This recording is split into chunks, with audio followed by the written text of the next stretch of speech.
لله رب العالمين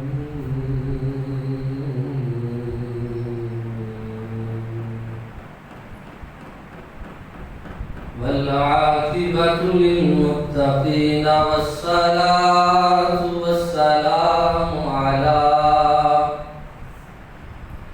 سيد الأنبياء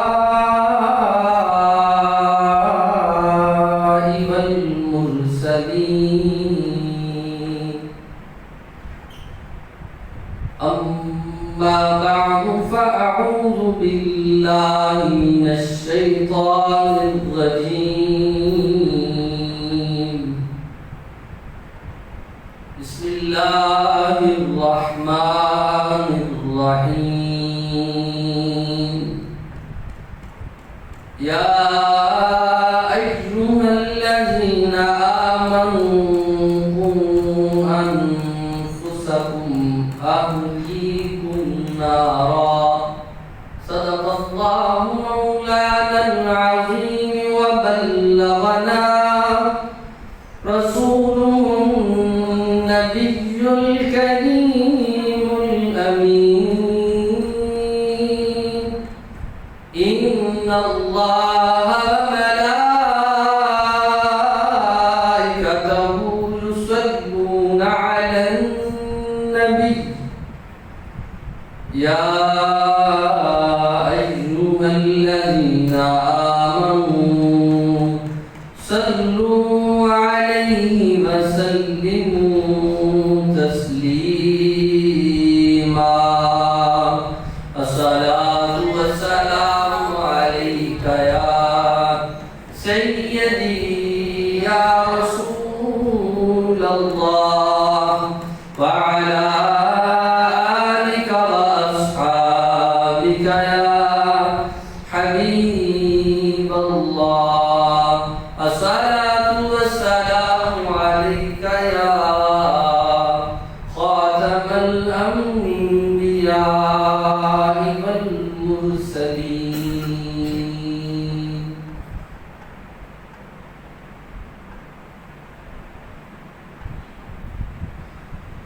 مولاي صل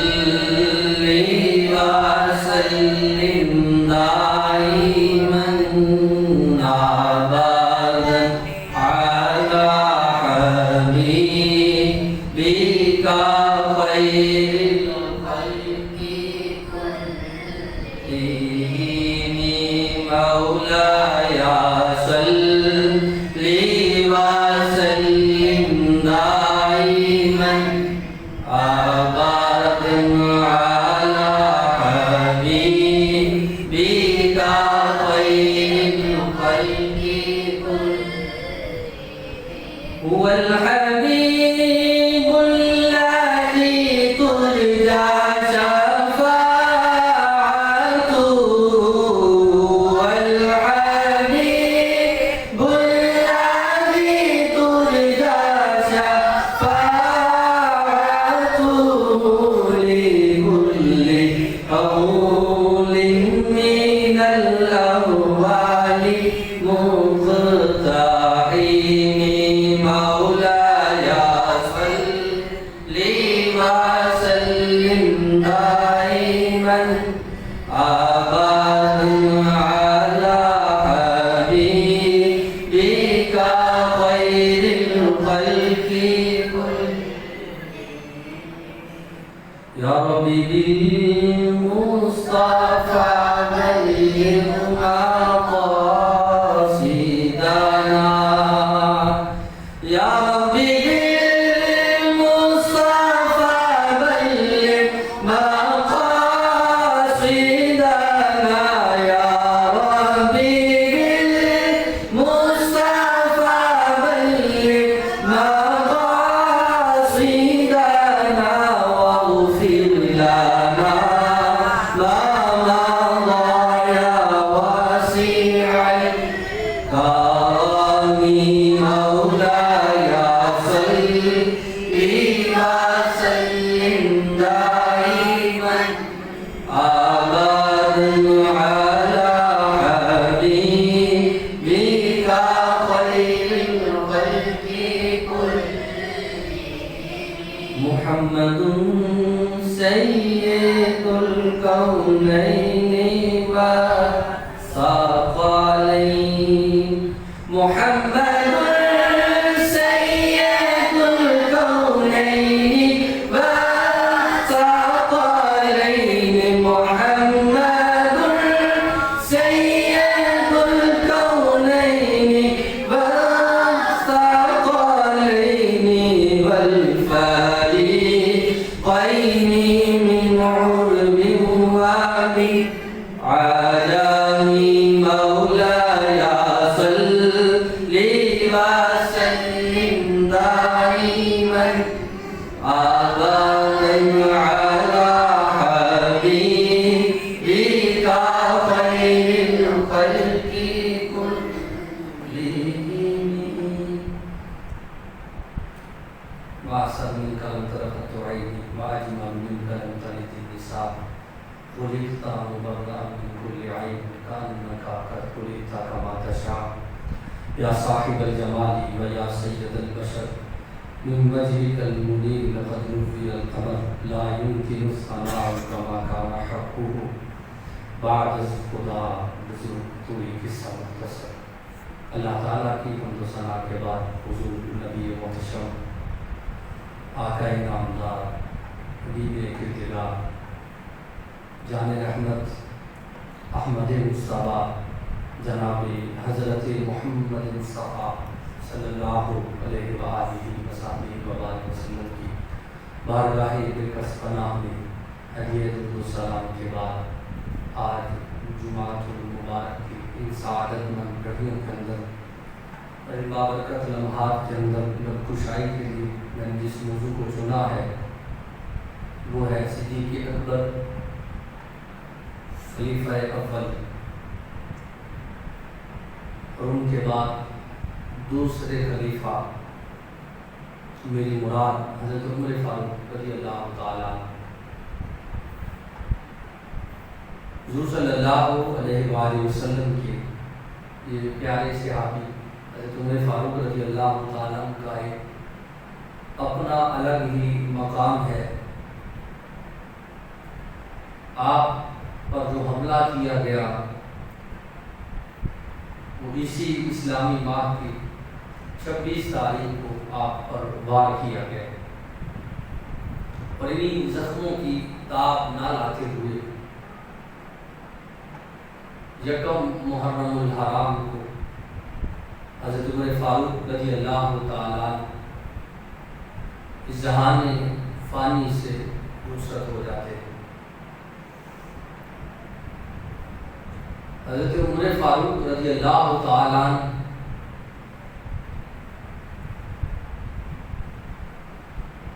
آپ مصطفیٰ کریم صلی اللہ علیہ وآلہ وسلم کے دوسرے خلیفہ ہیں اور محراب و منبر پر بیٹھ کر جس طرح آپ نے باطل کے خلاف حق کو بلند کیا اور جس انداز کے ساتھ بلند کیا وہ بھی انوکھا اور نرالا تھا. وہ فاروق اعظم جو دعائے رسول ہیں، وہ فاروق اعظم جو مراد قلب رسول ہیں.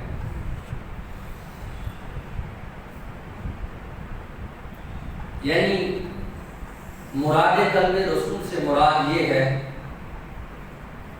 کہ صحابہ ایمان لائے مصطفیٰ کریم صلی اللہ علیہ وسلم کی ذات پر، مگر فاروق اعظم رضی اللہ تعالیٰ وہ ہستی ہیں کہ جن کے متعلق محبوب دو جہاں صلی اللہ علیہ وسلم نے ہاتھ اٹھا کر فرمایا تھا، مولا میں تیری بارگاہ میں دعا کرتا ہوں عمر فاروق کو ایمان کی دولت عطا فرما اور اسلام کو عمر فاروق سے عزت عطا فرما. اور پھر اسلام لانے کا واقعہ بڑا ہی مشہور ہے کہ فاروق اعظم رضی اللہ تعالیٰ کس غرض سے گھر سے نکلے تھے، راستے میں کیا ہوا، اور پھر بارگاہ رسالت مآب صلی اللہ علیہ وسلم میں تشریف لاتے ہیں تو صحابی اٹھ کے عرض کرتے یا رسول اللہ علیہ وسلم حکم ہو تو ہم عمر کو روکیں؟ حضور نے فرمایا نہیں ٹھہرو۔ جب عمر قریب آئے تو جسم پر کپکپی تھی، تلوار جو ہاتھ میں تھی وہ چھوٹ گئی۔ بارگاہ رسالت مآب صلی اللہ علیہ وسلم کے اندر حاضر ہو کر حضور کے قدموں پہ ہاتھ رکھ کر کہتے ہیں یا رسول اللہ علیہ وسلم مجھے بھی اسلام کے اندر داخل فرمائیے۔ فاروق اعظم رضی اللہ تعالیٰ آپ ایک وہ عظیم ہستی ہے کہ جنہوں نے اسلام کو تقویت بخشی، اور اللہ تعالیٰ نے عمر فاروق سے اسلام کو عزت سے نوازا ہے۔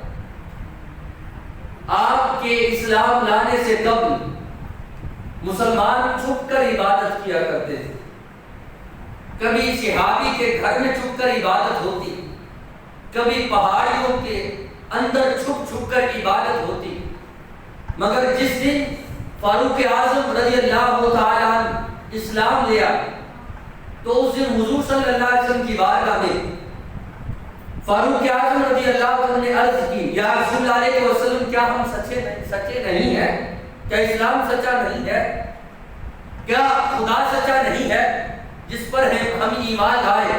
تو محبوب دو جہاں صلی اللہ علیہ وسلم نے فرمایا ہاں عمر سچا ہے۔ تو پھر فاروق اعظم رضی اللہ تعالیٰ نے مکے کی گلیوں میں کھڑے ہو کر کہا تھا تم میں سے جو شخص چاہتا ہے کہ اس کی بیوی بیوہ ہو جائے وہ عمر کے سامنے آ جائے۔ آج سے مسلمان کعبے کے سائے میں کھڑے ہو کر عبادت کیا کریں۔ وہ فاروق اعظم رضی اللہ تعالیٰ کہ جن کے اسلام لانے سے قبل مسلمانوں کی تعداد بھی کم تھی، اور 40ویں نمبر پہ فاروق اعظم رضی اللہ تعالیٰ نے ایمان لائے، اور ایمان لاتے ہی برملا مکے کے اندر اعلان کر دیا فرمایا جس نے مقابلہ کرنا ہے وہ پہلے عمر کے سامنے سے ہو کر جائے، جس نے حضور تک جانا ہے پہلے عمر تک آئے۔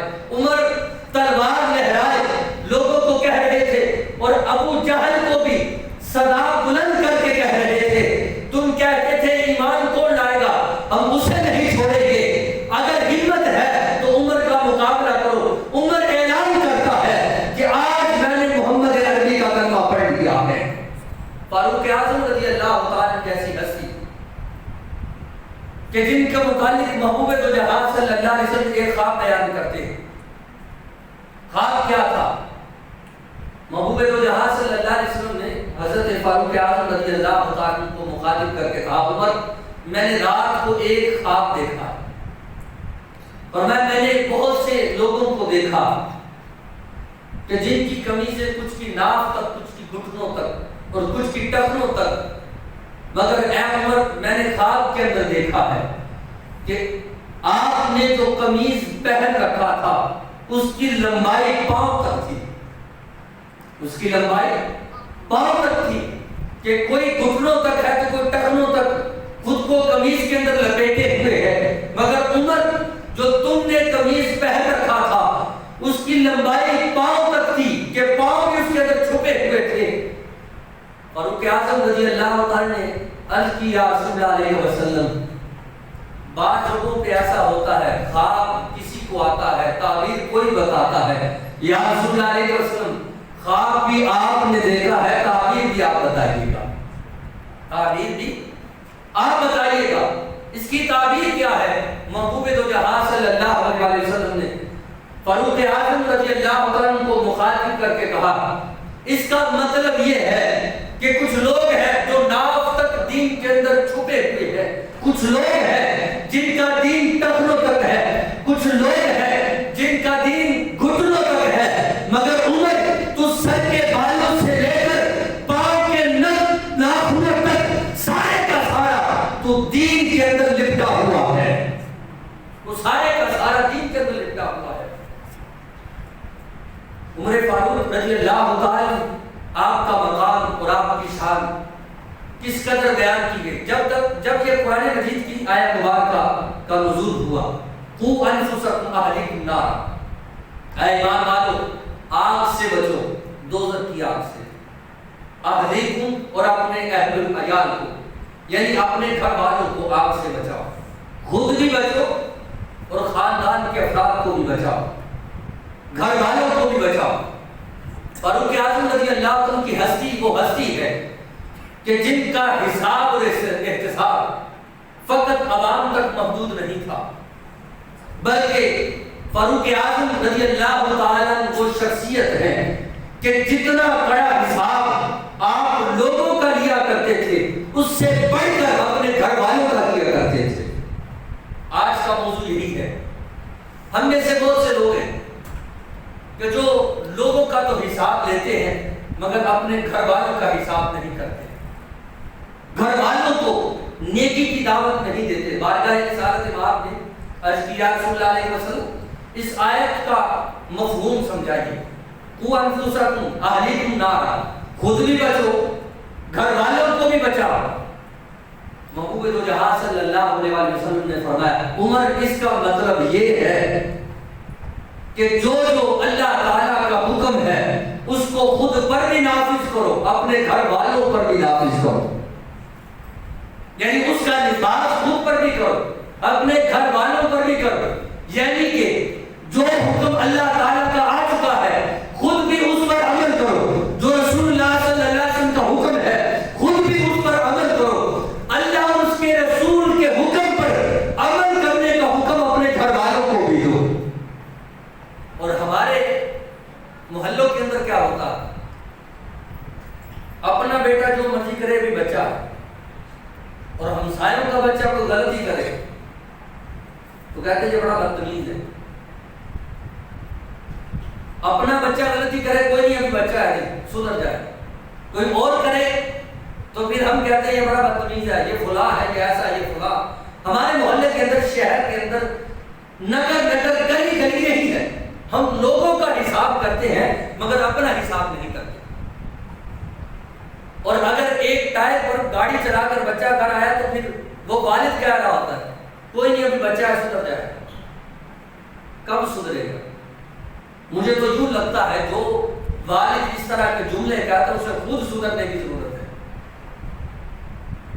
کہ آج موقع ہے، وقت ہے کہ اسے سدھارا جائے، اسے صراط مستقیم پر چلایا جائے، مگر آج سستی کا مظاہرہ کیا جا رہا ہے، اور پھر جب سیلاب آ جاتا پھر ہم روتے، جب کوہرام مچتا ہے تو پھر ہم روتے، بچہ ہماری بات نہیں مانتا، بچہ ہماری بات کو سن نہیں رہا۔ وجہ کیا ہے؟ وہ چھوٹی عمر میں جو تم نے غلطیاں چھوڑی ہیں اسی وجہ سے وہ اس راستے پر چل پڑا۔ ہمیں چاہیے ہم اپنا بھی حساب کریں جہاں ہم لوگوں کا حساب کرتے پھرتے کہ فلاں ایسا ہے، فلاں ایسا ہے، ہم کیسے؟ ہمیں چاہیے ہم ان چیزوں کو مد نظر رکھیں۔ اور آپ کا مقام و مرتبہ کیا ہے؟ حضرت عمر فاروق رضی اللہ عنہ کے متعلق محبوب دو جہاں صلی اللہ علیہ وسلم کا فرمان ہے، روایت کے اندر ہے، فرمایا میرا جو غلام عمر ہے اگر اس کی شان جبریل امین، اس کی شان جبریل امین 950 سال تک بیان کرتا رہے پھر بھی عمر کی شان بیان نہیں ہو سکتی۔ یہ حضرت عمر فاروق رضی اللہ تعالی۔ اور یاد رکھیے گا اللہ تعالیٰ نے یہ حضور صلی اللہ علیہ وسلم کے جو خاص غلام ہیں ان کو اتنی شانیں عطا کی ہیں، ہم ہر سال جو ہے کوئی نہ کوئی موضوع بیان کرتے ہیں، کبھی ہم آپ کے عدل کا تذکرہ کرتے ہیں، کبھی آپ کی خلافت کے دور کا تذکرہ کرتے ہیں، اور کبھی آپ کی سیرت کے پہلوؤں کو بیان کرتے ہیں، کبھی آپ کی عبادت کا ذکر کرتے ہیں۔ ہر سال نیا موضوع ہوتا ہے، اور اس سال جس طرح میں نے انتخاب کیا ہے کہ حضرت عمر کیا صرف لوگوں کا حساب کرتے تھے یا گھر والوں کا بھی کرتے؟ آپ کی سیرت مطالعہ اتنے پہلوؤں کے اندر موجود ہے کہ انسان ساری زندگی اگر ایک صحابی کی شان بیان کرتا رہے تو پھر بھی ان کے مقام کو، ان کی شان کو اور ان کی سیرت کو بیان نہیں کر سکتا۔ تو پھر جو حضور نے فرمایا ہے، فرمایا مقام عمر فاروق یہ ہے کہ اگر جبریل امین 950 سال میرے غلام عمر کی شان بیان کرتا رہے پھر بھی وہ عمر کی شان کو بیان نہیں کر سکتا۔ اور حضرت عمر فاروق فرمایا خود بھی ایمان لاؤ، خود بھی آگ سے بچو، گھر والوں کو بھی آگ سے بچاؤ۔ یہ حکم اترا تو بارگاہ رسالت مآب صلی اللہ علیہ وسلم سے رہنمائی لیتے ہوئے، اور فقط آپ نے لوگوں پر حکم کو جاری نہیں فرمایا بلکہ اپنے گھر والوں کا بھی احتساب کیا کرتے تھے۔ جس طرح کی مشہور واقعہ کہ آپ کے گھر کے اندر ایک مرتبہ میٹھا بنا، حلوہ تھا یا کوئی میٹھی چیز جو ہے وہ ڈش تیار کی، تو فاروق اعظم رضی اللہ عنہ نے پوچھا زوجہ یہ کہاں سے آیا، یہ کہاں سے آیا؟ عرض کرنے لگی سرتاج میں نے پورے ماہ کے اندر سے جو آپ کا وظیفہ تھا اس سے تھوڑا تھوڑا بچا کر اتنا جوڑا اور اس سے میں نے یہ میٹھا تیار کیا۔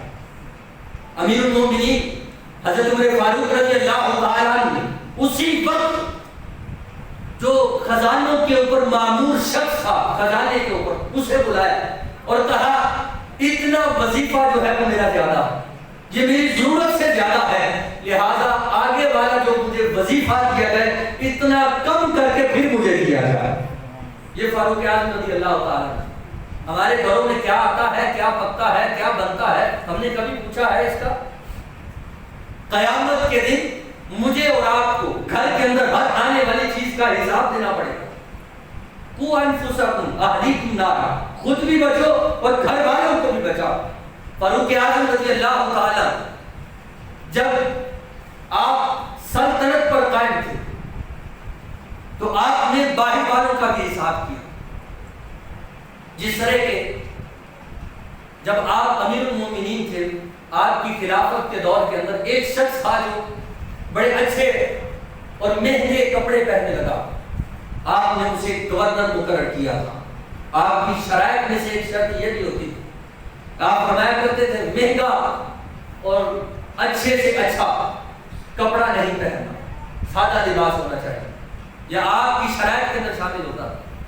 جب آپ کو یہ پتا چلا کہ وہ بڑے اچھے کپڑے پہننے لگا ہے، آپ نے پھر اسے ٹاٹ کا لباس پہنایا، ٹاٹ کا لباس پہنا کر اس کی ڈیوٹی اونٹ چارنے پر لگا، فرمایا کہ تو اس قابل نہیں ہے، اگر تم اونچی سوچ رکھو گے تو پھر غربا کس سے ملے گے، غربا کی ملاقاتیں کیسے ہوں؟ اور فاروق اعظم رضی اللہ عنہ وہ شخصیت ہے جنہوں نے لوگوں کے سامنے خود کو احتساب کے لیے پیش کیا، ورنہ جو حساب کرنا چاہتا ہے عمر اس کا حساب دینے کے لیے تیار ہے۔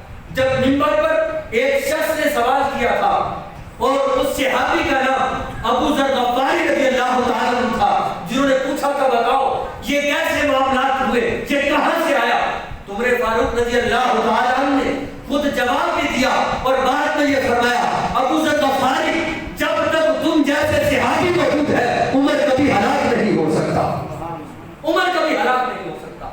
عمر فاروق رضی اللہ تعالیٰ اس قدر کڑا احتساب کیا کرتے تھے اور گھر والوں کا بھی کیا کرتے تھے۔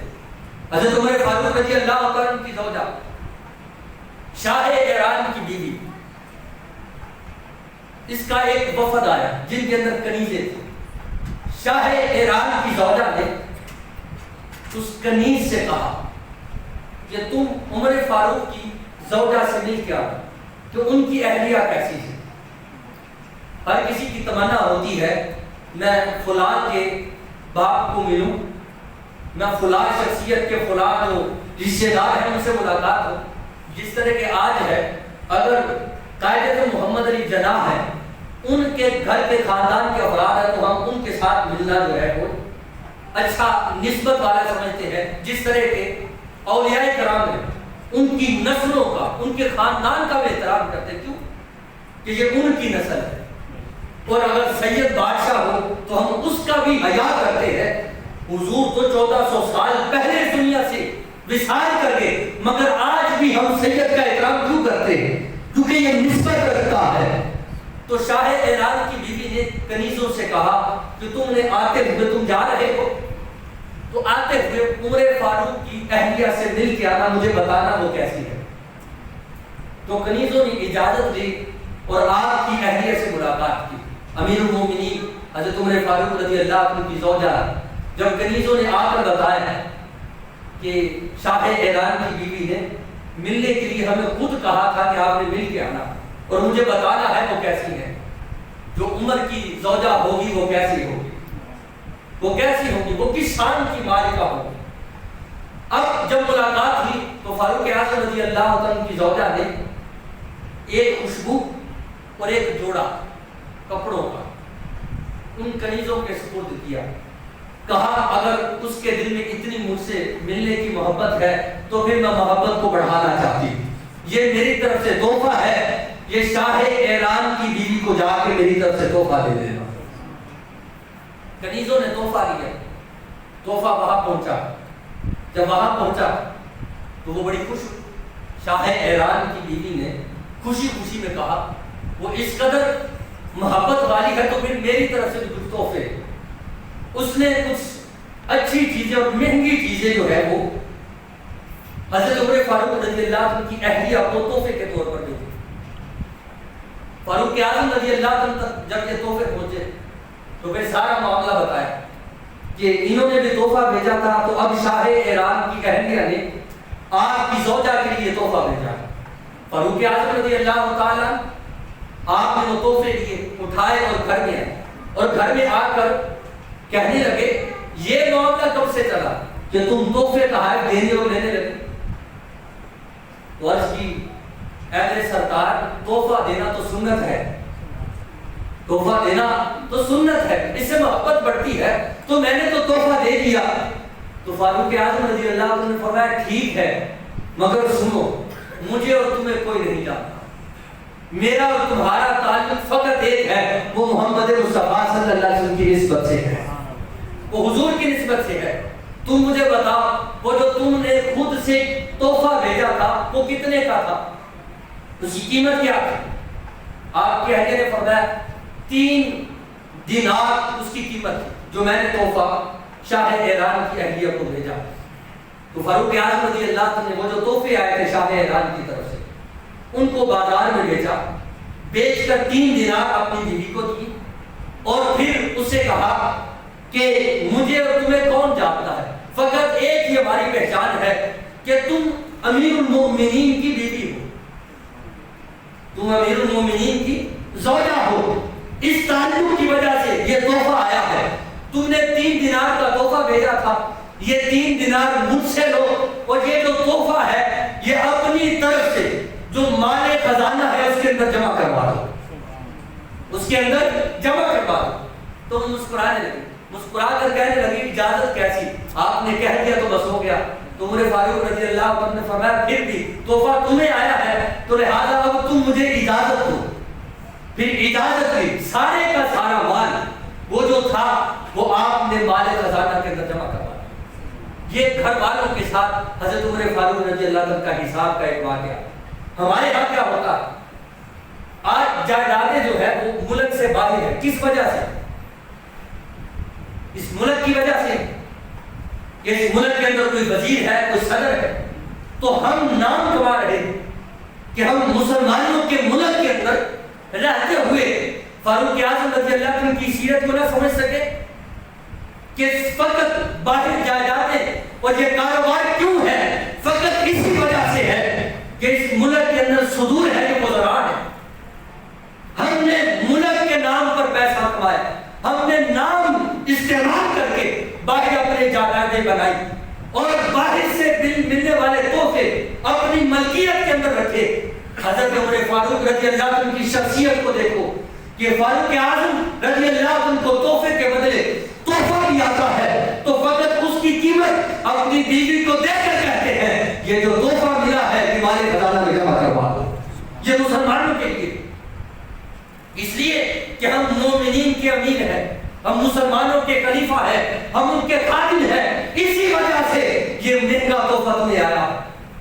حضرت امیر المومنین عمر فاروق رضی اللہ عنہ کے شہزادے حضرت عبید اللہ بن عمر اور عبداللہ بن عمر، یہ 2 شہزادے تجارت کی غرض سے ایک قافلے کے ساتھ مصر میں جاتے ہیں، بہت بڑا قافلہ، وہاں پہنچے تو وہ مصر کا جو گورنر تھا اس نے لوگوں کو بتا دیے یہ جو دونوں شہزادے ہیں یہ امیر المومنین عمر فاروق تھے۔ سکھایا جاتا ہے کہ تو نمبردار کا بیٹا ہے، تو چودھری کا بیٹا، یہ اس کے اندر ہم نے ڈالا ہے، اور یہی چیزیں لے ڈوبتی ہیں بعد میں۔ ہم خود تعارف کرواتے ہیں اپنے بیٹے، کیا بیٹے کو بازار والے بتاتے ہیں تو نمبردار کا بیٹا، تو مالدار کا بیٹا، تو ایک امیر شخص کا بیٹا، تیرے پاس جامع منصب ہے، تیرے پاس ایک بہت بڑا عہدہ ہے۔ یہ ہم بچوں کو یہ تربیت پہلے دیتے ہیں پھر روتے ہیں۔ بچوں کو یہ مت سکھاؤ، بلکہ یہ سکھاؤ کہ جو کچھ دیا اسی خدا کا ہے، اس پر فقط شکر کرنا تمہارا فرض ہے، جو دیا ہے اسی کا۔ امیر المومنین عمر فاروق رضی اللہ عنہ کے شہزادے جب مصر میں جاتے ہیں تو خود تعارف نہیں پیش کیا، کیونکہ تربیت نہیں تھی، فاروق اعظم تھی، کہ جا کے بتاتے میں امیر المومنین کا بیٹا ہوں، میں تجارت کی غرض سے آیا ہوں۔ اور آج تو جو لوگوں کے وزراء اور صدور ہیں، ان کے بیٹوں کو کام کرنے کی ضرورت کیا پڑی؟ وہ کام کیوں کرے، وہ تجارت کیوں کرے؟ ان کو تو بنا بنایا ملا ہے، وہ کھا رہے ہیں، اور شرم و حیا نہیں ہے، نسلیں در نسلیں یہی کام کرتے ہیں۔ امیر المومنین عمر فاروق رضی اللہ عنہ کے شہزادے جب وہاں جاتے مصر کے اندر، جب گورنر نے تعارف کروا دیا یہ امیر المومنین کے بیٹے، اور عمر فاروق کوئی عام شخص نہیں تھا، جس کا نام کیسر و کسریٰ کے ایوانوں کو ہلاک کر دیتا تھا، اسے عمر فاروق کہتے تھے، جس کے عدل و انصاف کے چرچے دنیا کے کونے کونے پر تھے، وہ عمر فاروق تھے۔ لوگوں کو یہ تو معلوم تھا جس کا باپ اتنا سخت ہے اس کی اولاد کبھی دو نمبری نہیں کر سکتی، کبھی دو نمبری نہیں کر سکتی۔ جس کا باپ حلال کھاتا ہو اس کا بیٹا کبھی حرام نہیں کھا سکتا۔ لوگ آگے بڑھے، جو جتنا قافلہ گیا سب سے زیادہ جو مال بکا ان دونوں کا تھا۔ مصر کے لوگوں نے فقط اسی وجہ سے زیادہ مال خریدا کہ ان کا مال دو نمبر نہیں ہو سکتا، اس لیے کہ یہ فاروق اعظم کے تربیت یافتہ شہزادے ہیں۔ جب مال بکا، قافلہ واپس پلٹا، خوشی خوشی گھر آئے تو خوشی خوشی میں بیٹے نے بتا دیا، اے ابا جان ہمارا مال بڑا ہی بکا، ہمارا مال بڑا ہی بکا۔ فاروق اعظم رضی اللہ عنہ نے پوچھا کتنا مال بکا؟ عرض کیا ابا جان اتنا مال بکا۔ پوچھا اتنا مال کیوں بکا؟ کیا سارے قافلے کا اسی طرح بکا؟ عرض کی نہیں، باقیوں کا اس طرح نہیں بکا۔ اور میں اس کی وجہ کیا ہے کہ تمہارا مال دونوں کا زیادہ کیوں لوگوں نے خریدا ہے، اس کی وجہ کیا ہے؟ تو پھر بیٹے نے بتا دیا، وہاں کے جو گورنر تھے مصر کے، انہوں نے لوگوں کو بتا دیا یہ امیر المومنین عمر فاروق کے بیٹے، امیر المومنین عمر فاروق رضی اللہ تعالیٰ۔ آپ نے فرمایا اچھا تم نے امیر المومنین کے نام سے اپنے مال کو بیچا ہے؟ اور فوراً فرمایا میں تمہیں حکم دیتا ہوں جتنا تمہارا زر تھا وہ خود رکھ لو، جتنا بھی نفع ہے سارے کا سارا مال خزانہ میں جمع کروا، سارے کا سارا مال خزانہ میں جمع کروا۔ امیر المومنین عمر فاروق رضی اللہ عنہ نے جب یہ جملہ ارشاد فرمایا تو عبداللہ بن عمر جو تھے انہوں نے فوراً زر کے سوا جتنا بھی نفع تھا سارے کا سارا مال خزانہ میں جمع کروا دیا۔ عبداللہ بن عمر چھوٹے بھائی تھے، تھوڑے سے پریشانی کے آثار تھے، تو پھر عبداللہ بن عمر آگے بڑھے اور آگے بڑھ کے کہا، ماتھا چوم کے کہا، عبداللہ اے میرے بھائی کیا سوچتے ہو، اپنا مال جمع کروا دو۔ پتا ہے نا عمر نے کیا کہا ہے، اگر ایسا نہ کیا تو پھر مال بھی لوں گا، کوڑے بھی ماروں گا۔ تم نے اپنے باپ کے نام کو استعمال کیا ہے اور اسی وجہ سے تمہارا مال زیادہ بکا ہے، اب تم اس کے حقدار نہیں رہے، اس لیے کہ امیر المومنین کے بیٹے ہو، یہ سارے کا سارا مال سارے مسلمانوں کا ہے، سارے مسلمانوں کا ہے۔ عبداللہ بن عمر جب پریشانی کے عالم میں تھے تو عبداللہ بن عمر نے دلاسا دیا، ماتھا چوم کے کہا کہ یہ مال خزانہ میں جمع کروا دو، تمہیں پتا ہے یہ باپ کا حکم ہے، ماننا پڑے گا، جو عمر فاروق کا حکم ہے ماننا پڑے گا، اگر ایسا نہ کیا تو پھر برا ہوگا تمہارے ساتھ، مگر مال دے کر صاف فخر بھی کرو اور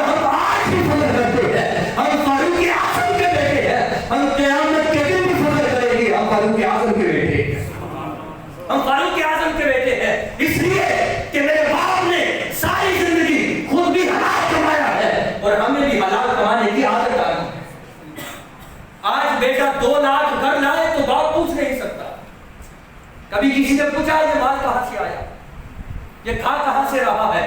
فاروق اعظم رضی اللہ تعالیٰ جس طرح لوگوں کا حساب کرتے تھے اپنے گھر کے اندر بھی آپ حساب کیا کرتے تھے۔ حضرت فاروق اعظم رضی اللہ تعالیٰ آپ نے اسی وقت وہ سارے کا سارا مال دیا اور خزانے کے اندر جمع کروا دیا۔ حضرت ابو موسیٰ اشعری رضی اللہ تعالیٰ انہوں نے ایک عیسائی کو خزانچی کے طور پر منتخب کر دیا۔ انتخاب کرنے کے بعد ساتھ رہنے لگے تو فاروق اعظم رضی اللہ عنہ نے کہا کیا تمہیں کوئی مسلمان نہیں ملا تھا کہ تو اس کو اپنا وزیر اپنا منشی رکھ لیتا، مشیر بنا لیتا، یہ تم نے کیا کیا؟ اور آج کے دور کے اندر کشمیر کے اندر ظلم ہو رہا ہوتا ہے اور مسلمانوں کے قاتل کو عرب کے اندر میڈل پہنائے جاتے ہیں، عرب کے اندر میڈل پہنائے جاتے ہیں۔ کیا انہوں نے یہی حدیثیں سنی ہیں؟ کیا انہوں نے حضور کی یہ حدیث مبارکہ نہیں پڑھی؟ حضور نے فرمایا کہ مسلمان ایک جسد واحد کی طرح ہوتا۔ کیا ان کو 30,000 بیوہ نظر نہ آئی جن کے سہاگ انہیں اجاڑ دیے؟ کیا 1.25 یتیم بچے انہیں نظر نہ آئے کہ انہوں نے ان کو میڈل پہنا دیے؟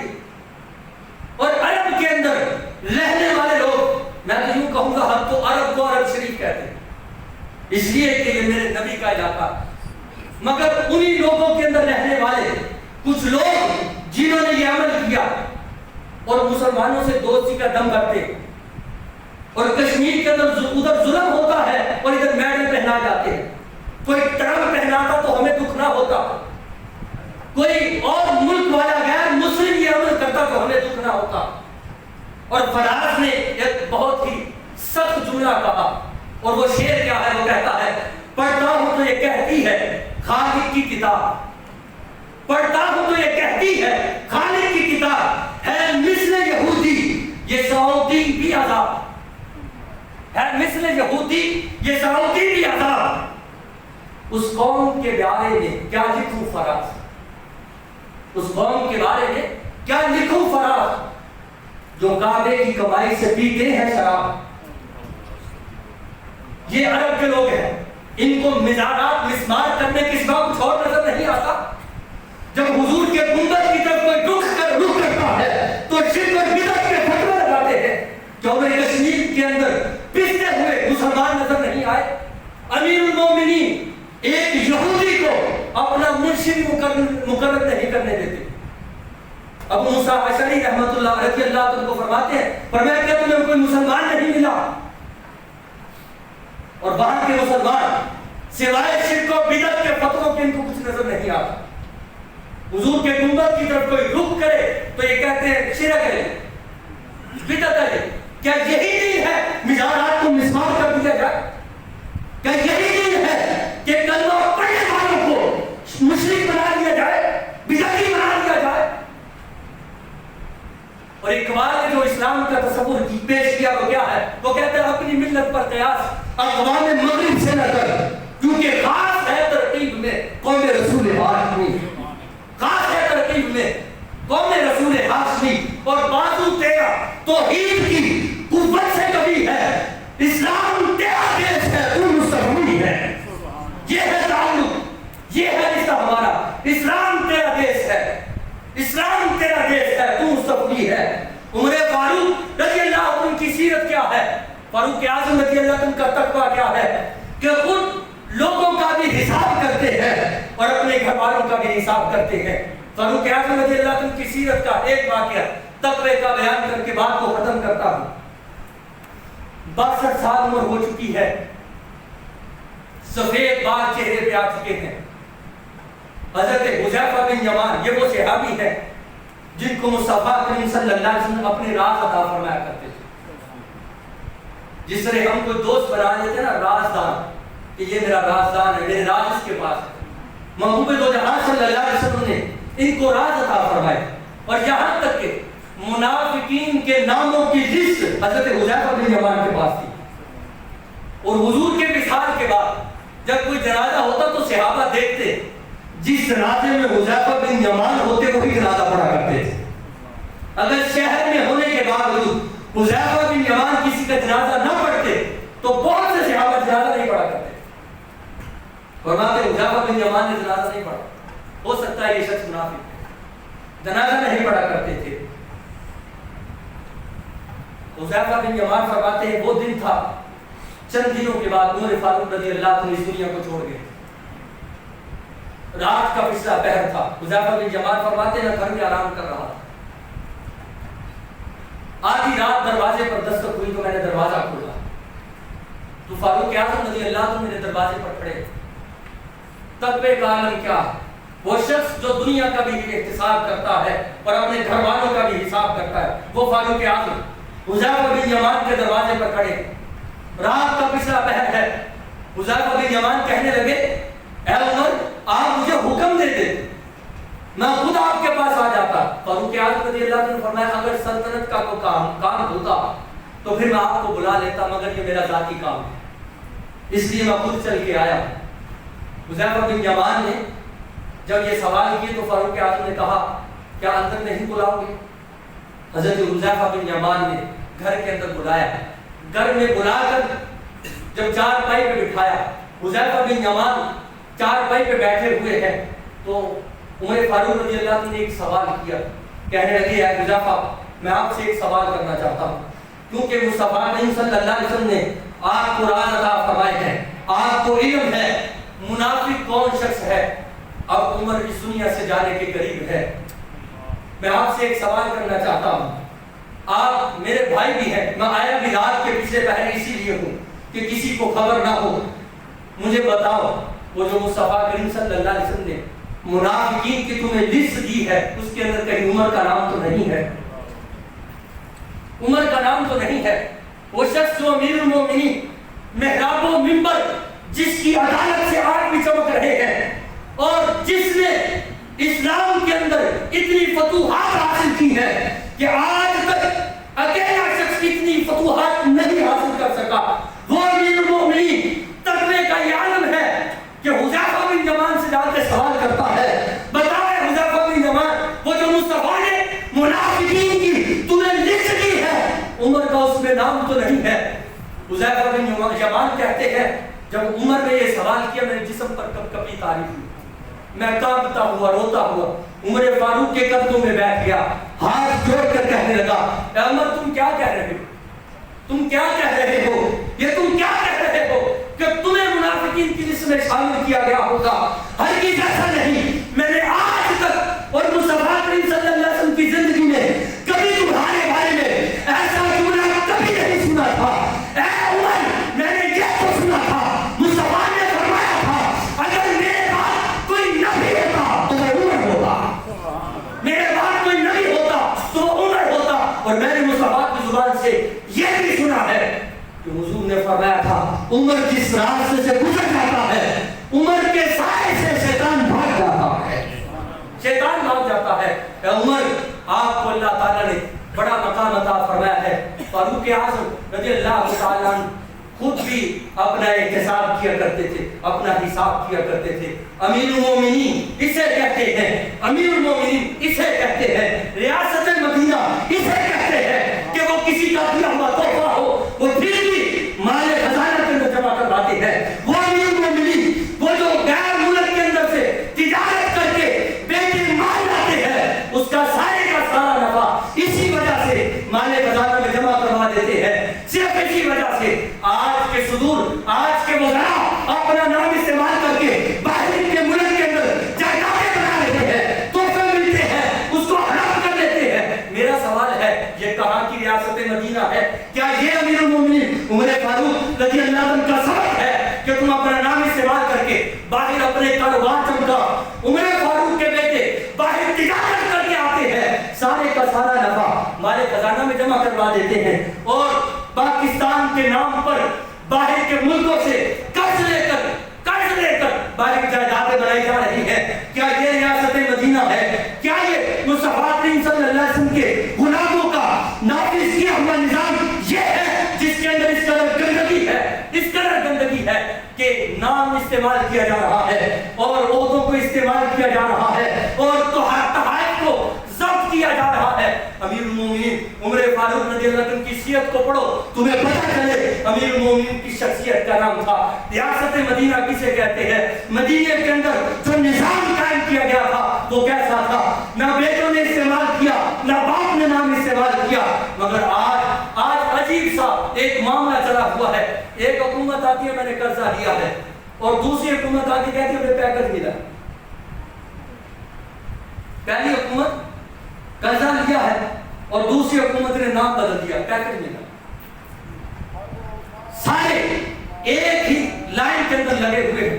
میں آج بھی یہ دعا کروں ہوں اور آج بھی یہ دعا کرتا ہوں, اللہ تبارک و تعالیٰ اس ملک پاکستان کو فاروق اعظم رضی اللہ عنہ کے غلاموں میں سے ایک غلام عطا فرمائے, جو اس ملک کی صدارت کو اور اس وزراء کی لسٹ کے اندر اس طرح آئے کہ جتنے لوگ ہیں, یہ جتنے پاکستان کے مخالف ہیں, یہ جتنے لوگ جو ایک پاکستان کو کھانے پر تلے ہوئے ہیں, اللہ تعالیٰ سب کو ان کے کیفر کردار تک پہنچائے. فاروق اعظم رضی اللہ عنہ جیسی اگر تم نظام اور سلطنت قائم کرنا چاہتے ہو تو پہلے ان کی سیرت کو پڑھ کے آؤ, ان کی سیرت کا مطالعہ کر کے آؤ. فاروق اعظم رضی اللہ عنہ اس شخصیت کا نام ہے, اس شخصیت کا نام ہے کہ جن کے پاس ایک نوجوان آیا تھا جس نے آ کر کہا تھا مجھے گورنر لگا دیا جائے. تو فاروق اعظم نے کہا تھا کیا تجھے قرآن آتا ہے؟ اس نے کہا مجھے قرآن نہیں آتا. تو فرمایا پہلے قرآن پڑھ کے آؤ, پہلے قرآن پڑھ کے آؤ, پہلے قرآن پڑھ کے آؤ, پہلے قرآن سیکھ کے آؤ, پہلے قرآن کو سمجھ کے آؤ. پھر وہ وقت بھی آیا, کچھ دن گزرے, کچھ وقت گزرا, کچھ عرصہ گزرا, وہی نوجوان بازار میں جا رہا تھا. فاروق اعظم نے پوچھا تم گورنری کے لیے آئے تھے تو پھر تم میری طرف آئے کیوں نہیں؟ میں انتظار کرتا رہا کہ تم قرآن پڑھ کے آؤ گے. فاروق اعظم رضی اللہ عنہ کو اس شخص نے, اس نوجوان نے یہ جواب دیا تھا, کہا فاروق اعظم جب سے قرآن پڑھا ہے اب گورنری کی ضرورت ہی نہیں ہے. اگر پتا ہونا یہ سلطنت چیز کیا ہے, یہ خود چھوڑ کر بھاگ گئے. انہوں نے تو قرآن پڑھا ہی نہیں, انہوں نے تو حدیث کو سنا ہی نہیں, انہوں نے تو ناظرہ قرآن پڑھنا بھی نہیں سیکھا. یہ سلطنت قائم کریں گے, یہ سلطنت قائم کریں گے, یہ نظام مصطفیٰ کو پاکستان کے اندر لائیں گے, یہ ناممکن ہے. میں آپ سے بھی التجا کرتا ہوں, میں آپ سے بھی التجا کرتا ہوں, میں آپ سے بھی التجا کرتا ہوں, وہ جو قرآن کو سمجھتا ہے, وہ جو قرآن کو پڑھتا ہے, جو قرآن کو دیکھتا ہے, جو قرآن کی تلاوت جانتا ہے, فقط وہی ہمارا صدر ہے, وہی ہمارا امیر ہے, وہی ہمارا وزیر ہے, وہی سب کچھ ہے. جسے قرآن نہیں آتا, جسے دین کا نہیں پتا, اس سے دوری کو اختیار کیجیے, اس لیے کہ یہ امیر المومنین فاروق اعظم ریاست مدینہ کا اصول تھا. یہ ان کی شرط تھی, جسے قرآن نہیں آتا اسے کوئی عہدہ نہ دیا جائے, اسے کوئی عہدہ نہ دیا جائے. اللہ تبارک و تعالیٰ مجھے اور آپ کو فاروق اعظم رضی اللہ عنہ کی سیرت کو سمجھنے اور ان کی سیرت کو سامنے رکھتے ہوئے اللہ تبارک و تعالیٰ ہمیں صحیح صدور اور وزراء کا انتخاب کرنے کی توفیق عطا فرمائے.